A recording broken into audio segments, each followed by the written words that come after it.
and welcome back to Scale Me Down, and to another episode all about this VQ Models Pilatus PC6 Turboporter with variable pitch propeller. Please like and subscribe to support the channel.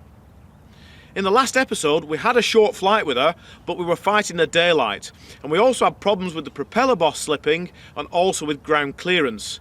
So now we have bigger wheels fitted and those extra couple of grub screws. So let's see how she does.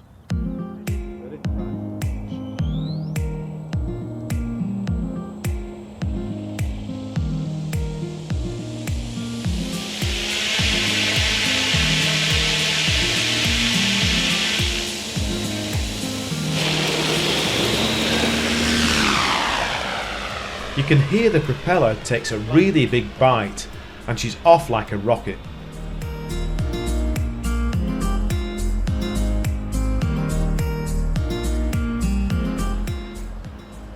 Well, something's gone wrong and I've no power, so let's just trim for best glide speed.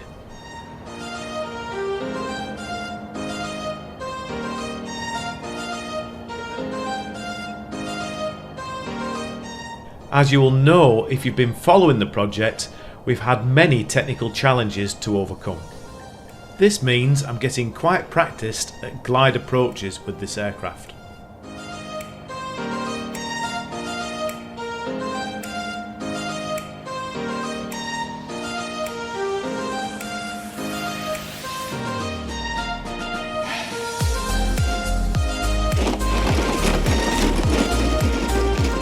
Safely down. So something went wrong. I suspect that again the boss has slipped on the motor shaft, but I'm not really sure. These blades have just folded up. There's actually nothing wrong with them at all. Look, we'll get it back to the workshop and let's have a look at her.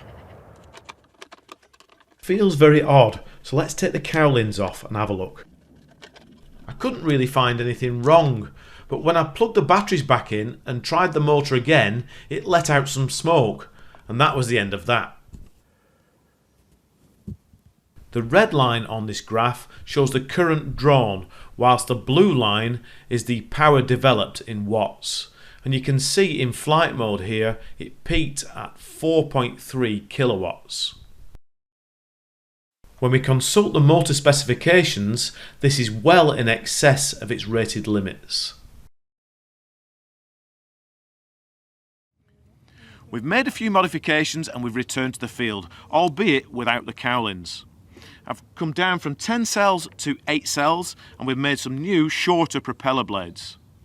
If we consider these propeller blades to work like little wings, we'll consult the lift equation. Firstly, we have CL. This term is the coefficient of lift, and it's related to the pitch of the blades, which I've reduced a bit. Next we have ρ, which is the air density, and there's not a lot I can do about that.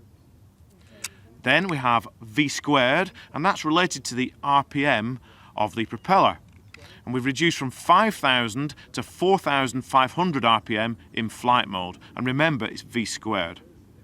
Finally, we have S, and that is the surface area.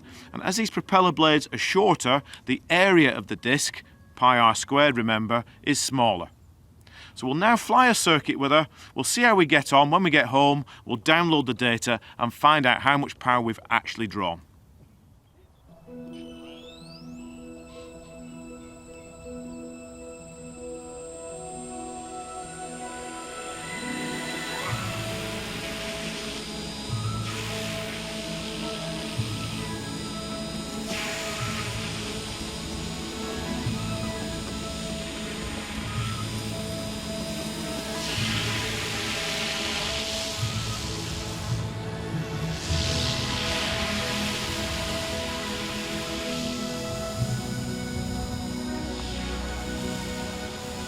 Let's try again.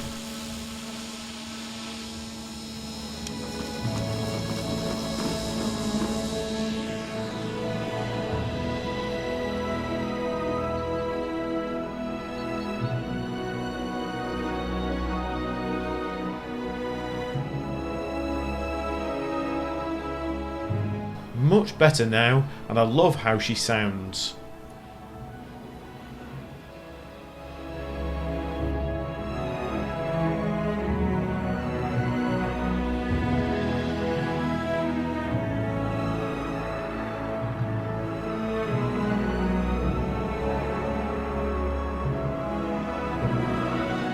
But then, disaster.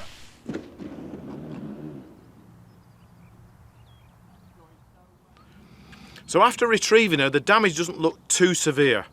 Let's get her home to the workshop and we can download the data and work out perhaps what went wrong. Well, in short, nothing went wrong. I made a mistake. I reduced the pitch too much during the final approach. The data looks encouraging though, with a maximum current draw of 49 amps and 1.5 kilowatts developed. I think we're on the right track, so let's get on with the repairs. This old baby's crashed more times than a ZX81.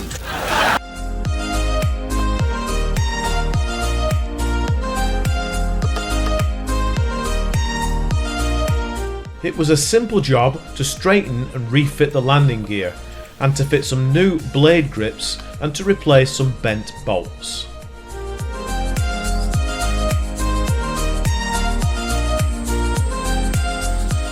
All working again, and now I just need to print some new propeller blades.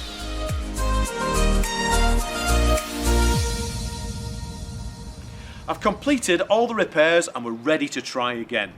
And we gained some valuable data from that short flight. Now we know we're drawing around 1.5 kilowatts at 50 amps.